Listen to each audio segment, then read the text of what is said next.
Welcome back into another episode of George in the Jungle, presented as always by Remington Tavern. Remington Tavern can be found at 8892 Glendale Milford Road, 45140, where they have their daily happy hour from 3 to 7 p.m. $5 bourbon whiskey Wednesdays, bottle cap bonanza Thursdays from 7 to 9 p.m.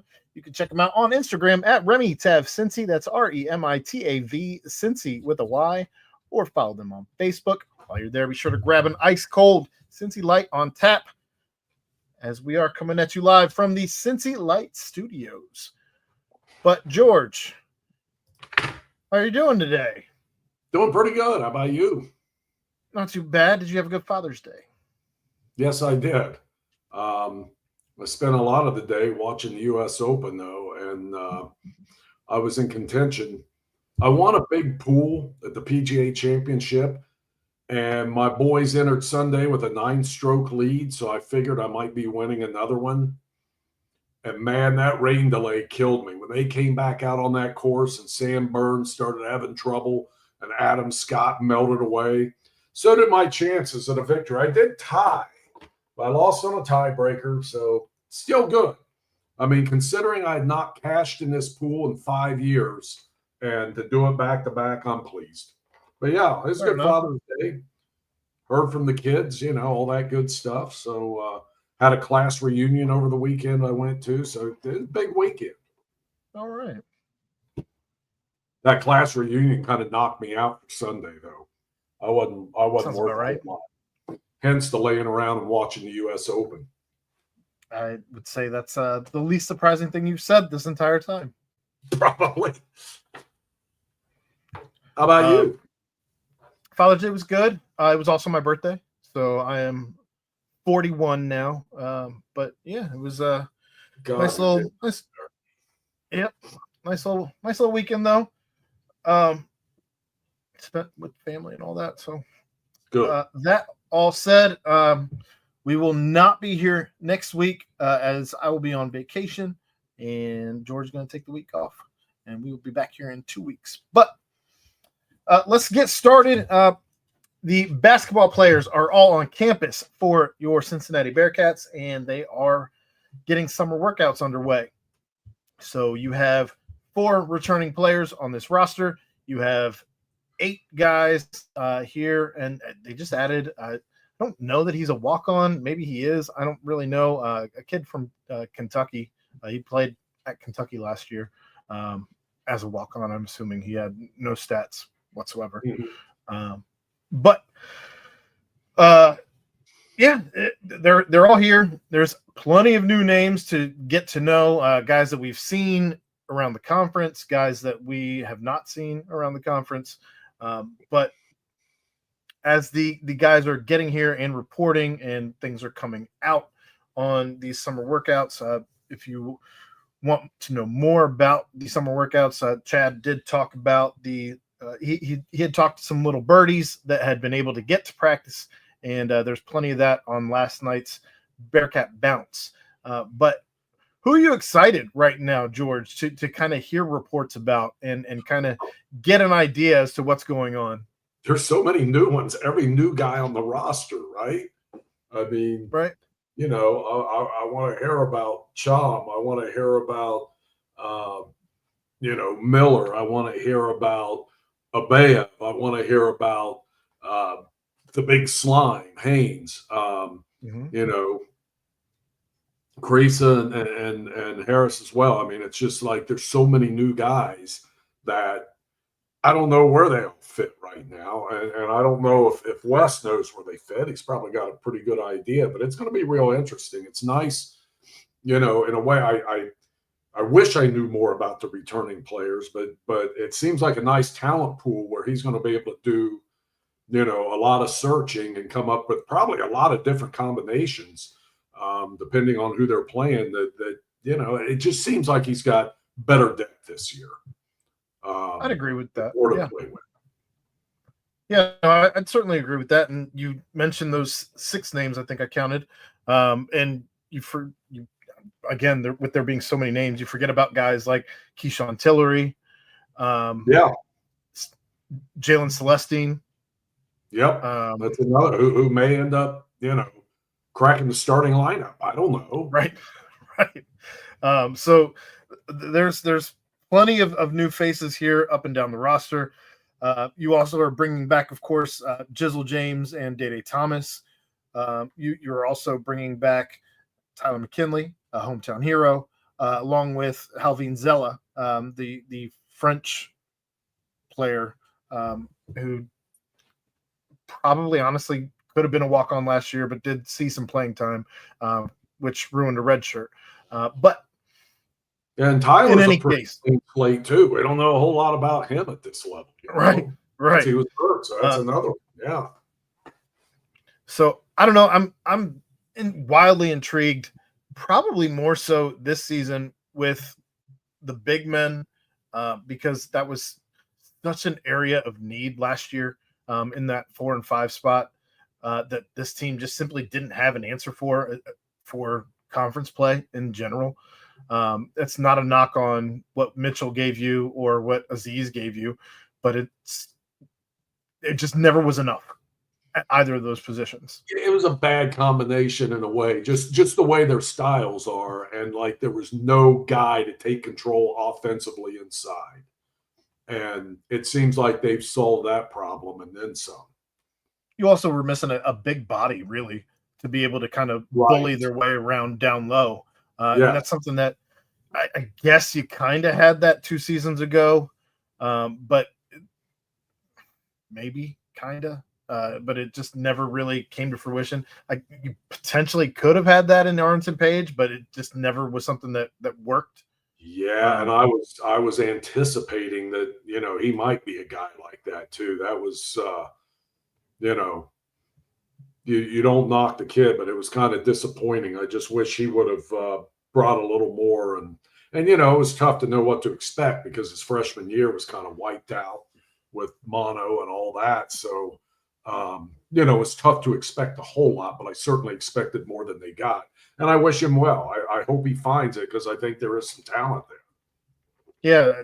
And like I said, 2 seasons ago, you had Reynolds that you kind of saw the same thing where it never quite worked. It was almost square peg, round hole for both those guys.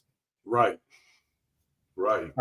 But this season you got Big Slime there, and he can probably give you some time at the 4, certainly give you some time at the 5.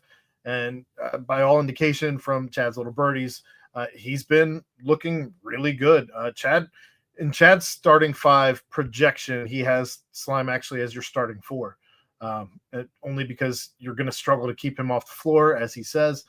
So time will tell, but that's obviously encouraging at a position, a body type that you probably desperately needed last year to really make this thing work.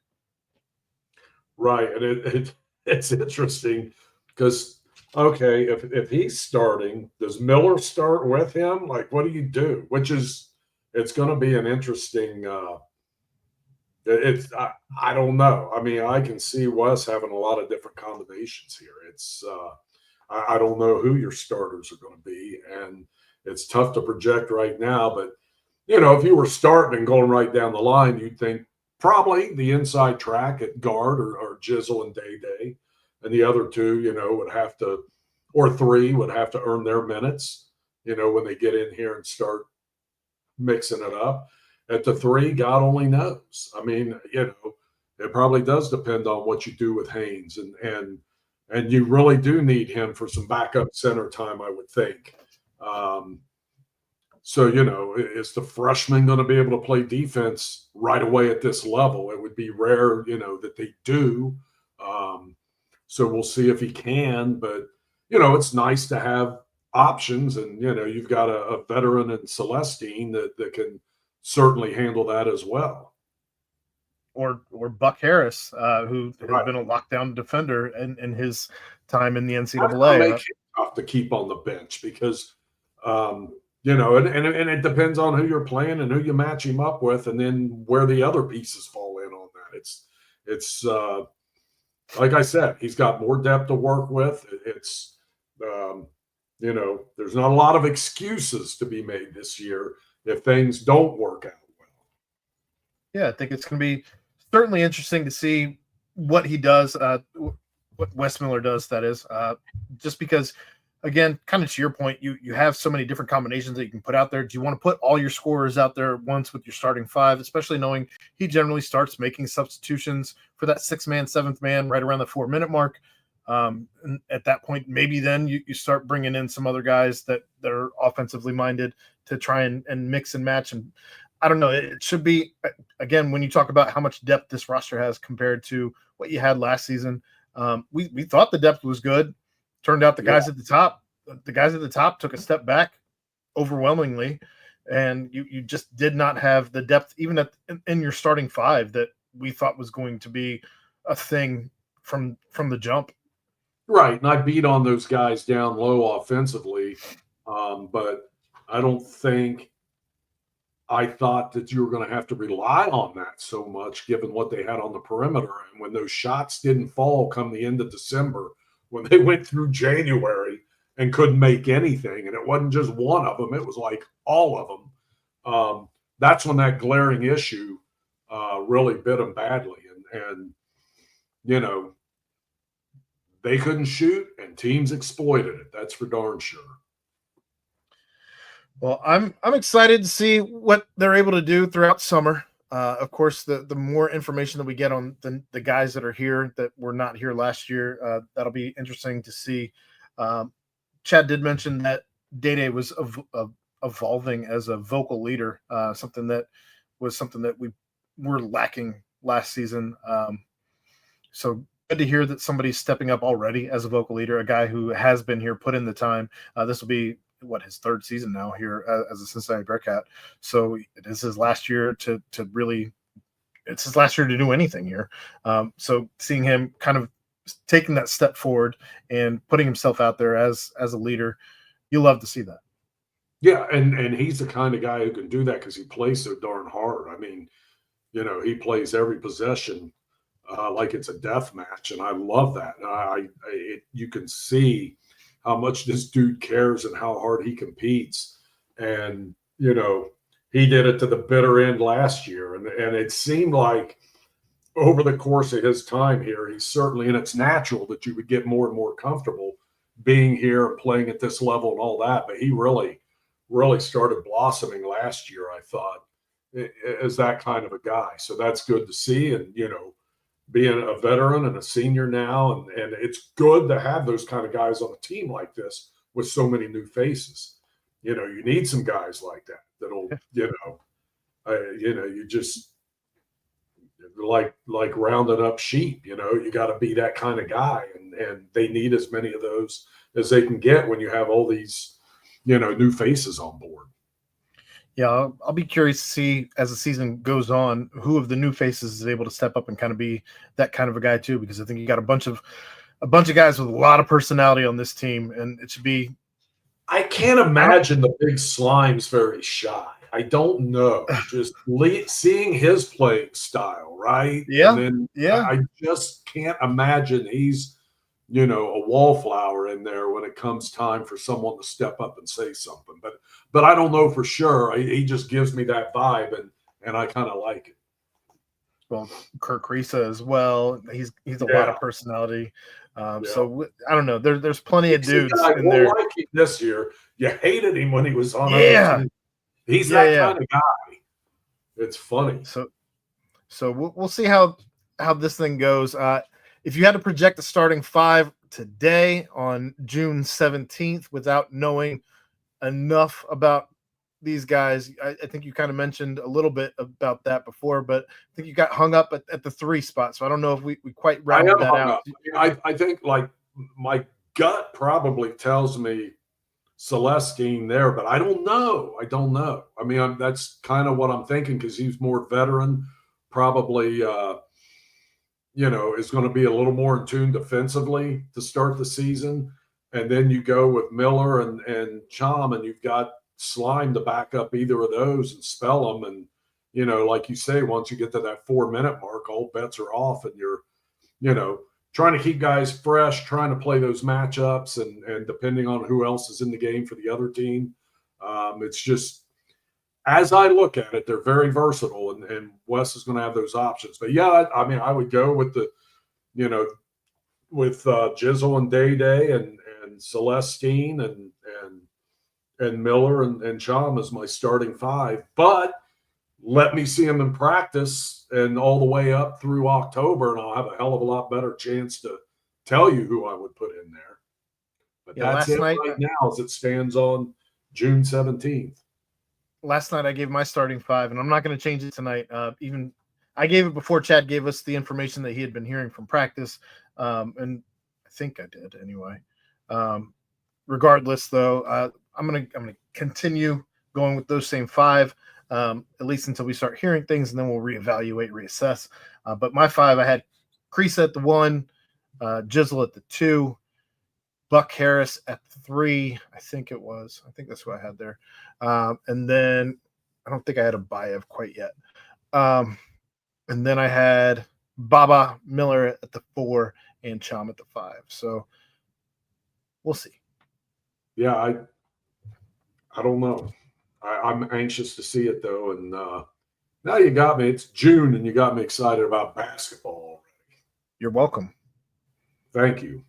I need to look forward to stuff. So since we last talked, we'll switch gears here. Since we last talked, your Cincinnati Reds, they dropped one on Wednesday to Cleveland to end that series, but they still come out with the Ohio Cup, winning 2 of 3 in that one. Then they traveled to Detroit for the weekend, where they dropped the first game 11-5, came back on Saturday to win 11-1, and for the first time in 39 straight series, George, the Reds dropped the first game, they win the second game, and actually took a series. What a streak. That Not is in a good way. That in Major League Baseball, where it's, yes, you have your good teams, your bad teams, but there's enough parity day to day that stuff like that shouldn't happen. That is an amazing streak. Like, I don't know. And I wonder what the longest streak like that is, because I can't believe somebody's had more than that in a row, where you drop the first one and you fail to win the next 2 for almost 40 straight times in a 3-game series. Insanity. Absolute insanity. I could not fathom that statistic. And I knew it was bad. I knew it was a bad one, but I didn't know it was that bad. And yeah, that's just that stat is crazy. But mind you, on Sunday, it did take some late game heroics to win that game, because you were down 4-2 after 7, and Cincinnati was able to come back and tack on 6 in the final 2 innings while holding Detroit scoreless. Detroit, I think you could probably make the argument that they are at least one of the top 3 teams in the AL, if not the top team in the AL, after being in the basement of the AL for a decade plus. But it's a huge series that you can build on, and we'll see what happens tonight. Cincinnati was up, but they're currently down 5-4 against Minnesota. But I don't know, for a team that is very young and doesn't have a ton of veteran leadership. Most of these guys are still on pre-arbitration contracts. You have to be able to win series like this when you're down 1-0 in the beginning of a series. I think it's a giant win for this team. Yeah, it is, because, and they were slowly building a little bit of momentum there too. Then they go to Detroit and drop that first one, where it could all, gone back to where it's been all season, where, they fade away after they show signs of life. But they come back and win big Saturday, and then have those late game heroics on Sunday and get out of there with 2 out of 3 against a first place team. And that is something they should feel good about. And that is something you can springboard off of and keep that momentum going. And that's why it was so important. And we talked about it last week. I'm like, they're liable to sweep the Guardians, but go to Detroit and then just do what they always do. Fortunately, they didn't. After Friday night, I thought, holy God, here we go. And they were able to win the next 2, and it gives you a much better feeling. I'm sure they had a much better feeling. And see if they can come back tonight because if I'm not mistaken, they were up like 4-1 in this thing, and you don't want to let those slip. And I don't know what's happened because Abbott's been amazing. It looks like he gave up. I don't know what happened. There must have been some unearned runs, right? But the bullpen has been a bit of a crapshoot. It's like once you get a guy and you think, okay, you can trust him, he blows up. It's it seems like they've had that issue for a long time.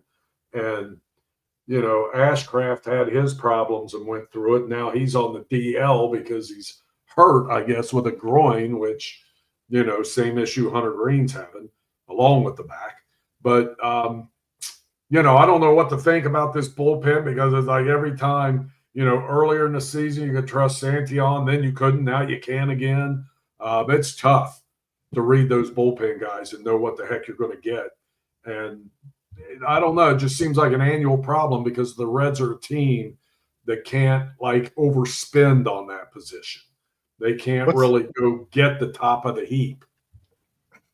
What's the phrase you like to use? It's the bullpen's generally put together with bubble gum and toothpicks, kite string, and chewing gum and kite string. There it is. A couple of Band-Aids and some duct tape. That seems like what it always is. But a lot of teams have that. I mean, a lot of teams have that, express back and forth from AAA, trying to bring in pitchers for spot starts, long relief. I mean, it's changed a lot over the years, but that's where we're at, and the Reds are having to play that game. That the final game of the Detroit series was also the Reds' first comeback win, late game comeback win of the season.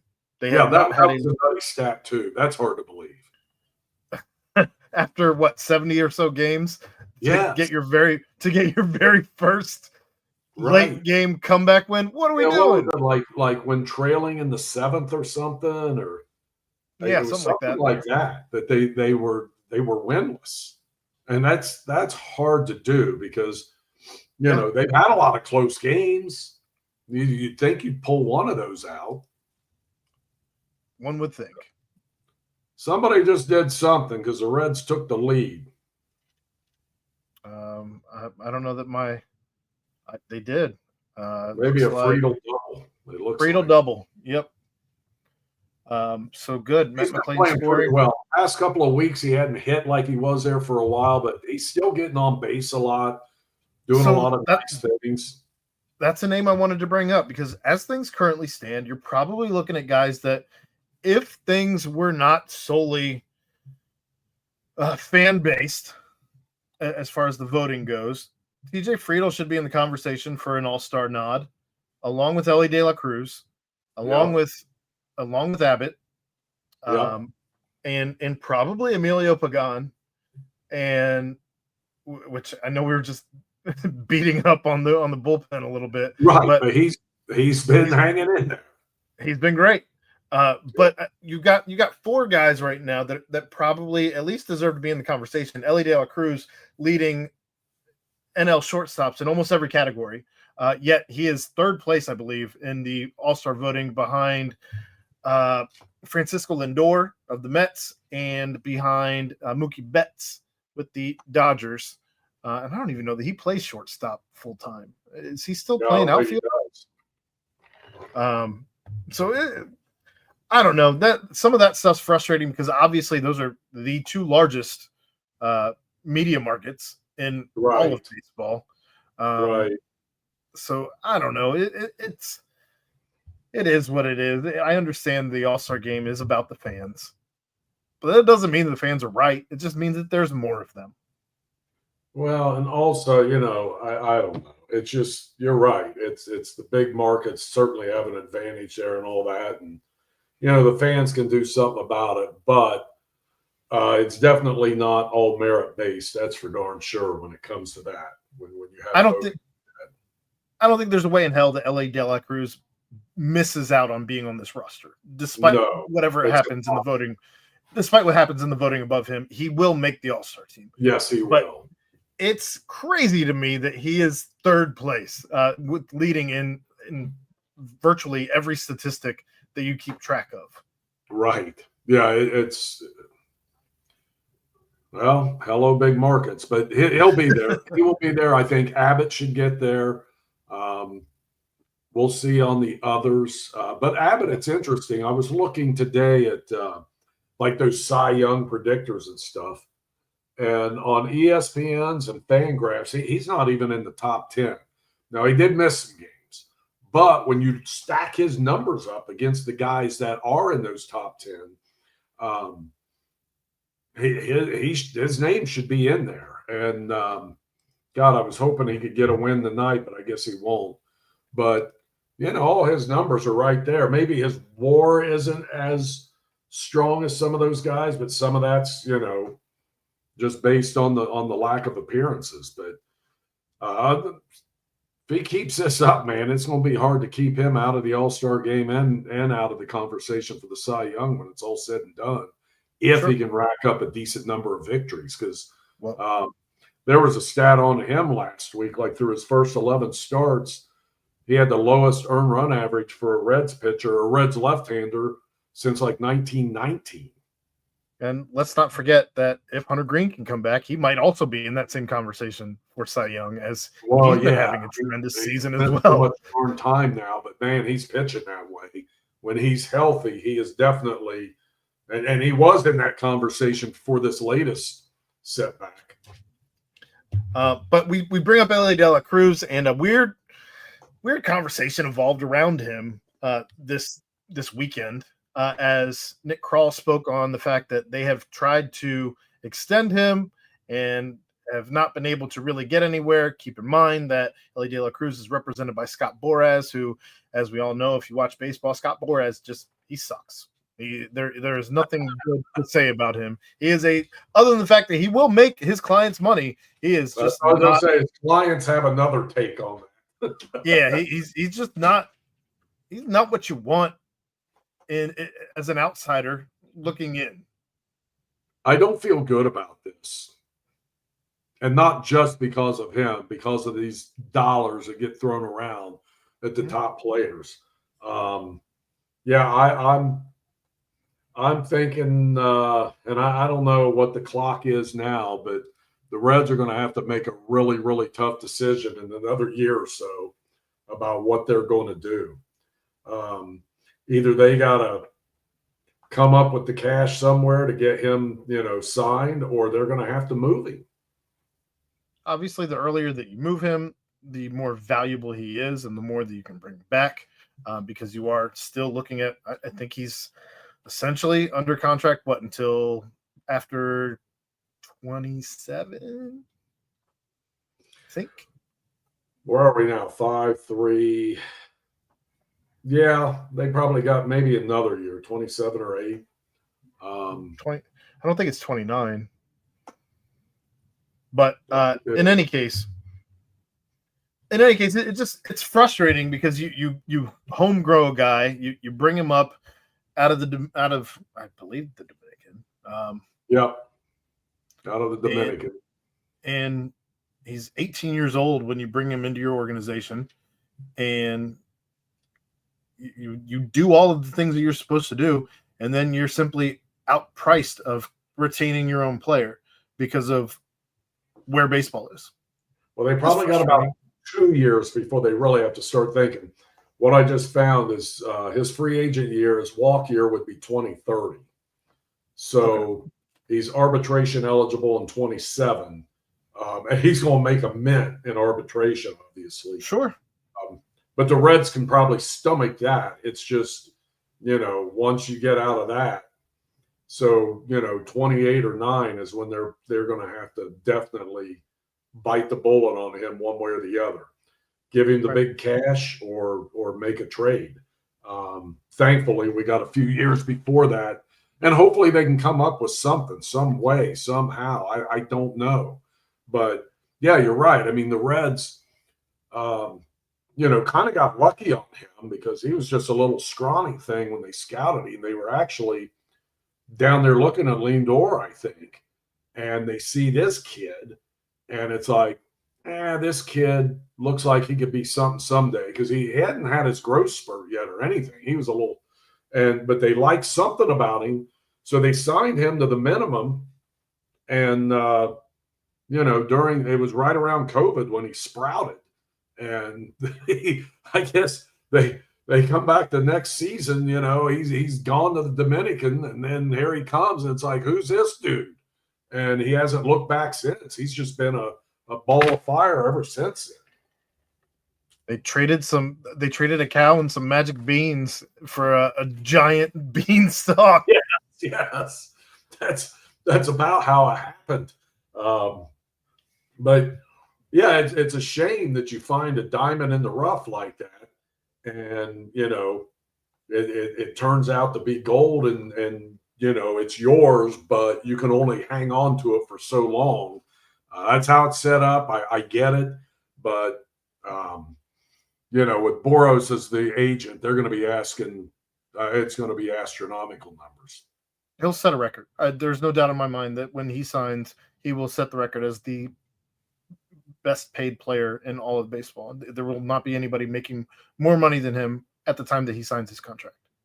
I would think any big market team would love to have him because he's very marketable.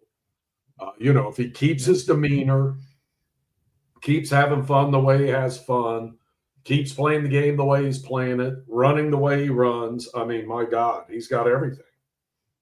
Yep.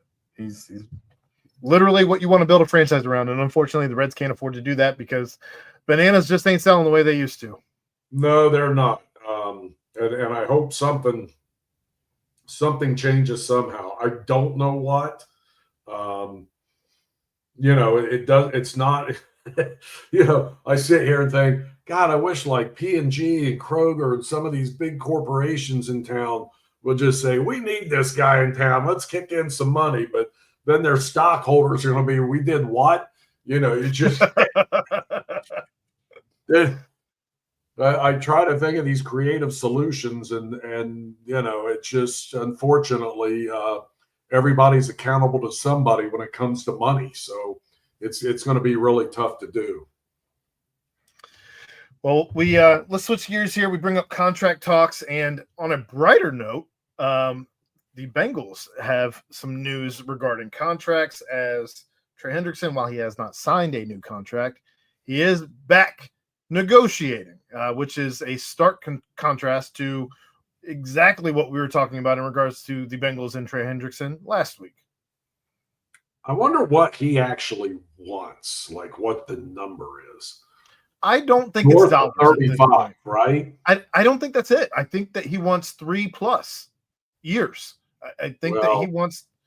That's what I think. I think that's the hang up. If I had to guess, from everything that I've read, from what I've taken in, I think that he wants 3+ years, and I don't think it's how much he's making this season or even next season. It's the fact that he wants to make sure that if this is going to be his last big contract, he wants to make sure it's at least for those 3 years. So that puts him into 33 years old, which is that's damn near ancient for a defensive lineman. Truthfully, that.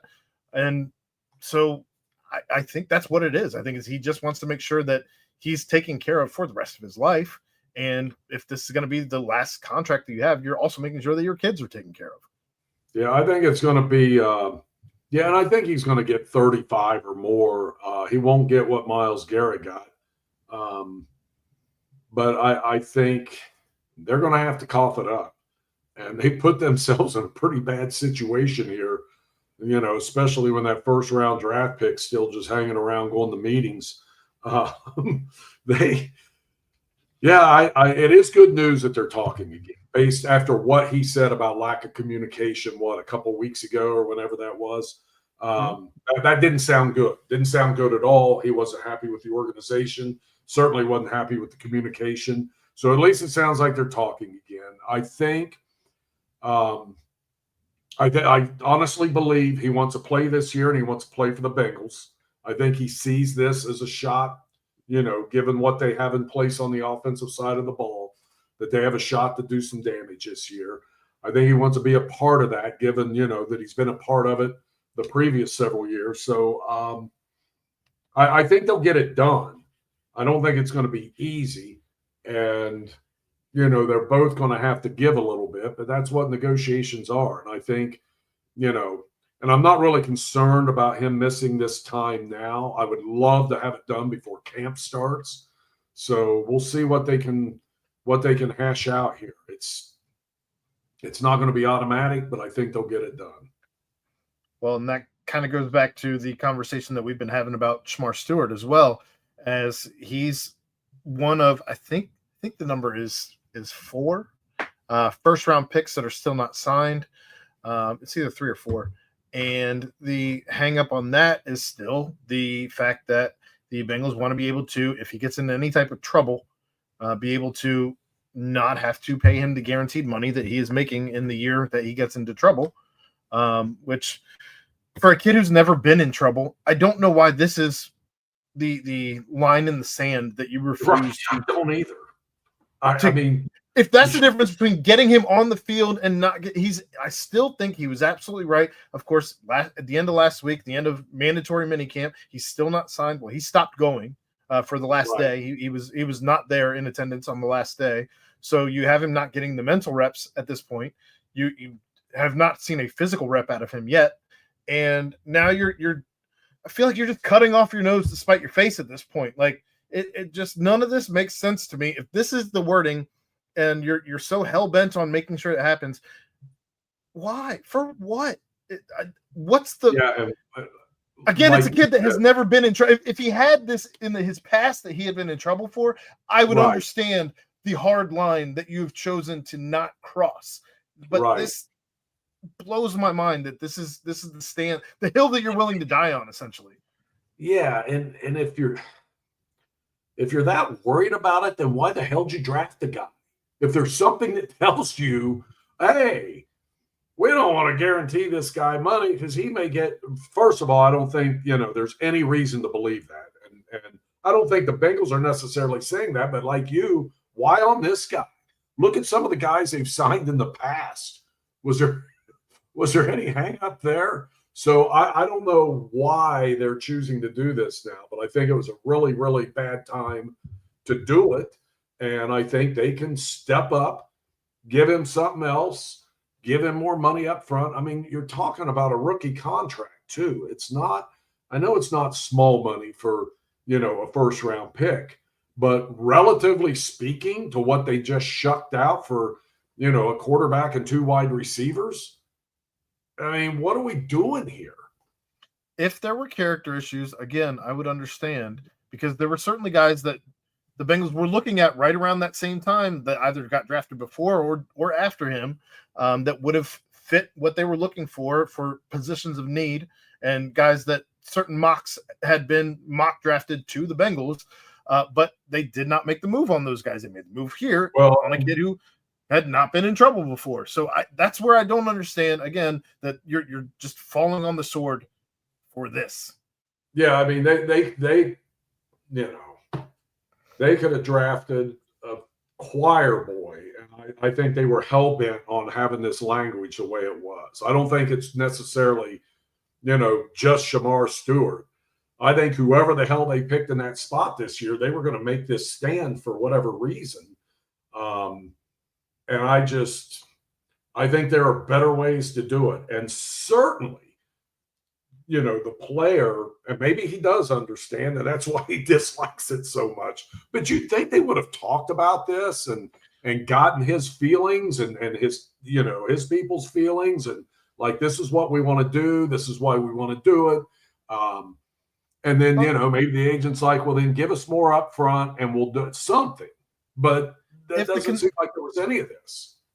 If the concern is you don't want to pay the guaranteed money if a first round pick gets in trouble, then just trade out of the first round. Don't take first round picks anymore. Like, I understand. I guess I'd understand if they had been burned in the past by a first round pick who got arrested or something of that nature. And I can't recall anybody that has been in legal trouble. This city is usually pretty loud about guys on the Cincinnati Bengals, especially, over the course of the last 20 years. If you were in trouble, we knew about it, especially you working from the news desk. Yeah, there's been some guys that weren't drafted in the first round that got in plenty of trouble, though. Sure. That's why I'm just thinking, like, why this guy? Are you making, and again, I think it would have been whoever they picked there. I think they were just hell-bent on doing this year. And to me, that's almost like something that has to be a league-wide thing. That's kind of a league issue on how they handle that kind of stuff with these new players coming in that are in the draft system. And, there's a slot system for that. You would think most of this stuff would be fairly standard, but I guess it's not. And that someone at the NFL office is holding their head in their hands saying, why are you making this an issue? And what are we going to do about this in the future? Bring it up at the next Owners and Players Association meeting, or bring it up when you're renegotiating for the contract between the NFL and the Players Association. You don't need to, I can't beat this drum loud enough. You don't need to make this hard-nosed stance on a kid who's never been in trouble, despite him being 21. I get he's very young, but you've never been in any type of trouble. I cannot for the life of me understand why you draft a kid, you're putting this wording in, and he's not moving, you're not moving. You need to win because you're the Bengals. You know better. Get out of here. This is stupid. Right. It's stupid. It is. It's something that should have been hashed out a long time ago before you draft the dude and then spring that on him. And he's got agents that have been through this a million times and they know what's going on. It's not like you're going to slip it past them. So I don't know why they did this. It's very curious to me. If there's a valid reason, I don't know what it is, but I would like to hear it because it makes no sense. And that's why I think it's not necessarily aimed at him personally. They would have done this no matter who they drafted. They could have drafted Beaver Cleaver or Richie Cunningham or any of those guys, and they would have done it. And it's just, if it is him, then why the hell did you draft him if you're that worried about it? None of it makes sense to me. Absolutely. But we are talking about an organization that just continues to do stuff like this. And it's been going on and on and on. And quite honestly, it does feel kind of, you hate to say same old Bengals, but same old Bengals. I can only imagine how many times you've uttered that phrase in your career, George. Oh God. I can guarantee you this though. The legal minds with the Bengals, i.e., Mike and Katie and all that, they probably really do feel like they have sound reasoning for this. I guarantee. I'm sure, because I don't know that they can think. And they may have. I'd like to hear it. I don't know that they can think outside of anything that isn't just logic based. Like I think every decision they make is probably logic based. And if A plus B does not equal C, then that is out the window. Right. I know. But hey, at least I shouldn't count any chickens. I was going to say, at least they're keeping the team in town, an NFL team. But hell, we don't even know if that's going to be the case. We'll see. I know. I think it will, but who knows? That said, we'll switch gears one last time. FC Cincinnati, they played on Saturday, and they beat the Revs 1-0. And that ends the Revs 9-match unbeaten streak. But that was, again, it's a team that they still struggle to put up a lot of points. Yeah, but you get the win. That's the important thing. You get the win, scoring in the 26th minute by Kevin Denke, and you get out of there with a win. Yeah, no, it's a good win. And they felt really good about some of the things they saw defensively in that, which is kind of been their bread and butter for the way this team's been set up. But now they have some guys who can get down the field and put some pressure on the other team. And I think they're waiting for it to all come together. And we'll see if it does, but at least they feel like they can compete with the way the defense is playing now. And it's odd. They have one game in like almost a month because they're off again until next Wednesday. So it's that time of the schedule. But hopefully, when they get cranked back up, they're going to be playing a lot of matches, and we'll see if they can't repeat, the performance we've seen the last couple of years. And I have every reason to believe they will. They seem like they're set up in a good spot. So still in second place and, ready to kick it into the gear here. Yeah, they do play again on the 25th. So that'll be during our week off. So we'll have a game to talk about at that point. That they play both the 25th and the 28th. So by the next time we reconvene here on this little show, they'll have played two more matches. The 25th against CF Montreal, and on the 28th they'll be playing Orlando. So plenty of stuff coming that way. As right now they are still in second place somehow, some way, with 33 points, behind only Philly with 37 on the table. And then Nashville, Columbus, Orlando, Miami, 32, 31, 30, 29, 28, even New York, 27. All those teams are right there. So one slip. Yeah. One slip and you're dropping. And you look, if I remember right, like the goal differential for Cincinnati is like 2. +2, yeah. Yeah, that's crazy, the record they have. I mean, they kind of got away with murder. Because they don't score, George. I know, but I think we're going to see them kick it into gear offensively. If they don't, I'll be surprised. You slip once, and you're certainly going to fall on the table. You slip twice, and you may fall like a rock. Yeah, in the table. No, that's true. And what's their name? Miami's played 2 less games, so they're probably 5 back of Cincinnati in the points. But they've got a couple games in hand. 4, yeah. See, so 2 wins there, they would be in second place. But they struggled a little bit there. But we know what they're made of, and when everybody's healthy, they're darn good. So we'll see. But they're. If you told me they're in second place with that 2-goal differential, I'd say you're crazy. But here they are. All right. Well, anything else you got on the table here? High school baseball didn't go well in Ohio. Everybody lost in the state semifinals. Lakota West, Indian Hill, Baden, Lynchburg Clay, one and done, but great seasons for all 4 of those teams. There you go. Well, then that's going to wrap it up for this episode of George in the Jungle. As always, we want to thank our sponsors. Thanks to Cincy Light for sponsoring the studios. Be sure to grab an ice cold Cincy Light when you're at Remington Tavern. Remington Tavern can be found at 8892 Glendale Milford Road, 45140, where they have their daily happy hour from 3 to 7 p.m., $5 bourbon whiskey Wednesdays, bottle cap bonanza Thursdays from 7 to 9 p.m. Check them out on Instagram at RemingTavCincy or follow them on Facebook. Keep in mind, we will not be here next week doing the show. We will be here in 2 weeks as I'll be on vacation. But for George Vogel, I'm Aaron Smith. We'll be back here 2 weeks at 9 o'clock to discuss all of your Cincinnati sports. Thank you, Aaron.